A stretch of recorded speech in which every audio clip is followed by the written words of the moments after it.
Assalamualaikum kepada semua. Kami daripada kumpulan Kanjur akan membuat pembentangan untuk subjek komunikasi kepengurusan. Tajuk pembentangan kami adalah pengurusan cekap organisasi mantap. Okey. Kumpulan kami terbahagi kepada 5 orang.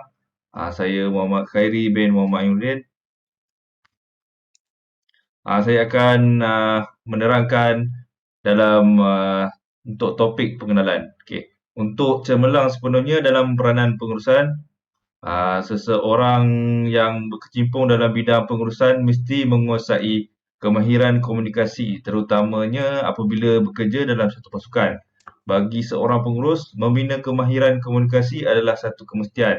Sebagai ketua pasukan, mereka mesti boleh mengendalikan perbualan yang sukar dengan rakan sekerja dan dengan yakin bertanya soalan yang perlu dijawab.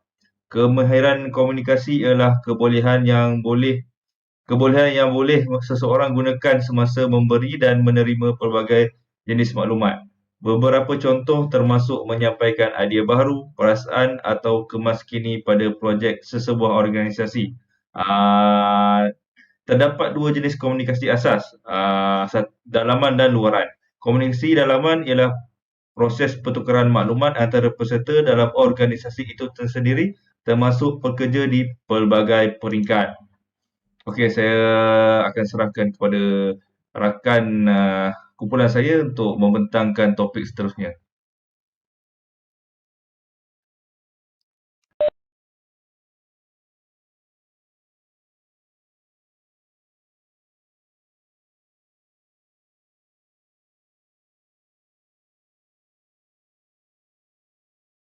Terima kasih diucapkan kepada Encik Gary.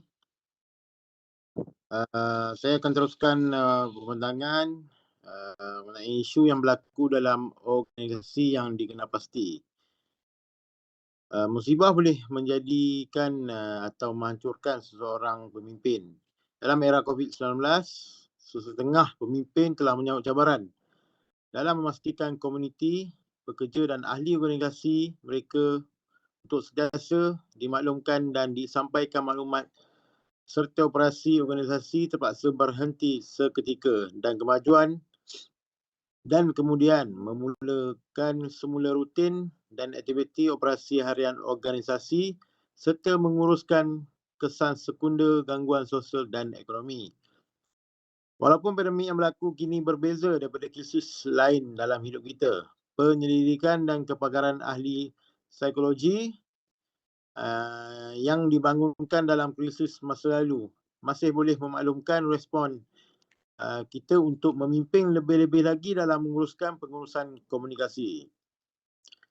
Secara keseluruhan, menurut kajian, mereka telah menunjukkan bahawa pemimpin yang berkomunikasi dengan berkesan dan belajar daripada kesilapan, mereka ini akan bersedia untuk berjaya.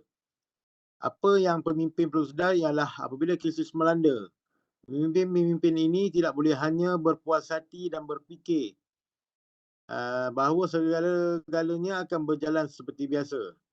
Pemimpin-pemimpin ini perlu melatih, menyediakan dan melaksanakan dalam memimpin organisasi.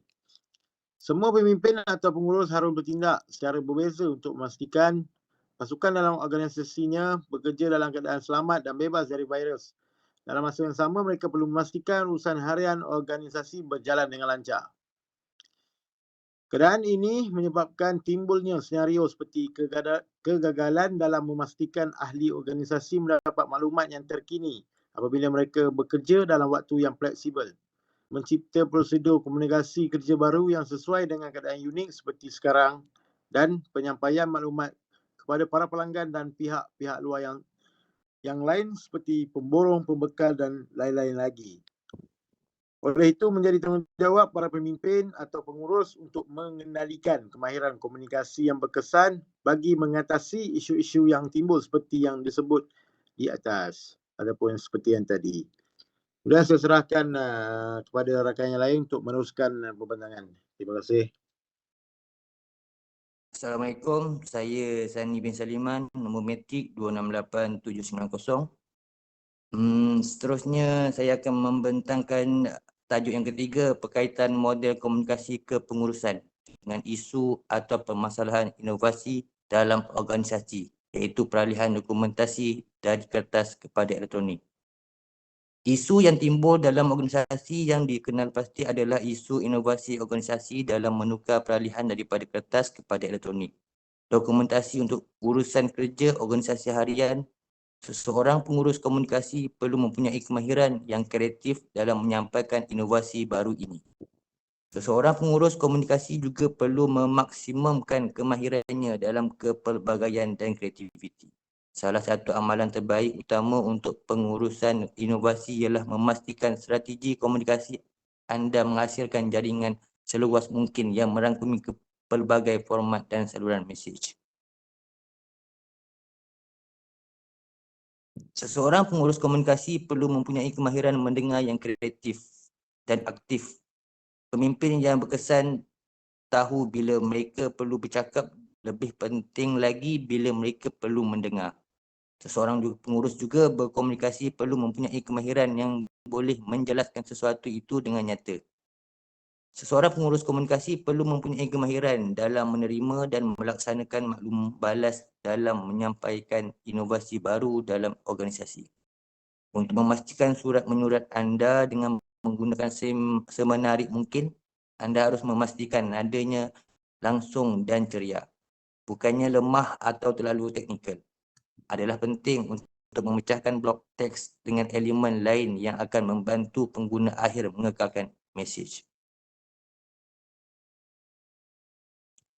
Seterusnya, saya serahkan kepada Encik Zadi untuk pembentangan beliau. Terima kasih.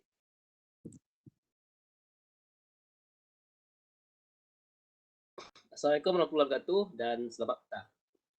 Okey, sesuai saya terangkan tentang tajuk berkenaan dengan tajuk keempat, iaitu pandangan dan idea tentang bagaimana kemahiran-kemahiran dalam komunikasi kepengurusan dapat menangani permasalahan yang berkaitan dengan isu yang dikenal pasti. Okey, takrifan kepimpinan yang banyak itu masing-masing mempunyai penekanan yang berbeza. Beberapa definisi menganggap kepimpinan sebagai tindakan atau tingkah laku seperti memulakan struktur supaya ahli kumpulan tahu cara menyelesaikan tugas. Istilah pemimpin dan pengurus serta kepimpinan dan pengurusan tidak boleh ditukar, ganti atau berlebihan. Dalam pengurusan inovasi, komunikasi akan menjadi lebih intuitif untuk seseorang pengurus komunikasi menyampaikan inovasi baru tersebut dalam organisasi. Malah platform yang paling efisien dan menarik akan tidak ternilai jika seorang pengurus komunikasi tidak melaksanakan strategi komunikasi khusus untuk mempromosikannya. Pada masa yang sama adalah penting untuk memastikan bahawa maklumat mengenai platform disampaikan dengan cara yang praktikal, menarik dan automatik bagi mengelakkan pengulangan atau mesej yang tidak perlu, yang tidak menyampaikan sebarang nilai yang sebenar. Komunikasi yang berkesan adalah penting untuk mendapatkan kepercayaan, menyelaraskan usaha dalam mencapai maklumat dan memberi inspirasi kepada perubahan yang positif. Apabila komunikasi kurang, maklumat penting boleh disalah tafsir, menyebabkan perhubungan terjejas dan akhirnya mewujudkan halangan yang menghalang kemajuan. Seterusnya saya serahkan kepada sahabat saya.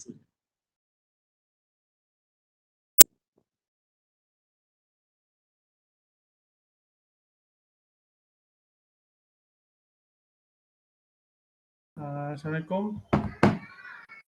Saya Muhammad Ahad bin Adnan, 268771. Seterusnya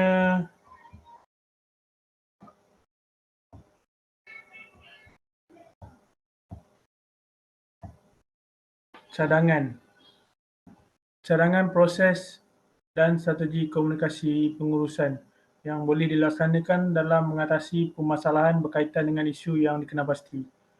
Untuk mencapai matlamat pengurusan komunikasi bagi inovasi baru sesebuah organisasi adalah menjadi cadangan untuk menyertakan spanduk yang memaparkan logo projek, ikon yang mengiringi statistik yang telah dicapai oleh inisiatif, gambar profil, penyumbang teratas serta imej yang dikaitkan dengan kempen dan idea baru. Platform pengurusan inovasi adalah amat sesuai untuk mempromosikan jenis ketersambungan pemacu pertumbuhan ini kerana ia menawarkan ruang khusus di mana pekerja boleh berkumpul untuk menyumbang dan bekerjasama dalam idea baru. Salah satu teras amalan terbaik untuk pengurusan inovasi adalah untuk mengeluarkan kualiti interpersonal pekerja anda. Meminta maklum balas daripada pasukan anda bukan sahaja membantu anda berkembang sebagai pemimpin, tetapi juga membina kepercayaan di kalangan rakan sekerja anda. Walau bagaimanapun, adalah penting bahawa jika kita tidak mendengar maklum balas, anda juga perlu bertindak ke atasnya. Jika anda mahu terus menerima maklum balas dari pasukan anda tetapi tidak melaksanakan sebarang perubahan, mereka akan hilang kepercayaan terhadap keupayaan anda untuk mengikutinya. Kemungkinan terdapat ulasan yang tidak boleh bertindak dengan segera dan telus tentang perkara itu. Dengan memberitahu pekerja anda bahawa mereka telah didengari dan kemudian memaklumkan mereka tentang sebarang kemajuan yang anda boleh lakukan, mereka akan berasa seolah-olah anda menghargai perspektif mereka dan serius untuk menambah baik organisasi melalui inovasi baru ini. Yang keenam, kesimpulan. Kesimpulannya, komunikasi adalah teras kepimpinan yang berkesan lebih-lebih lagi dalam menyampaikan inovasi baru dalam organisasi.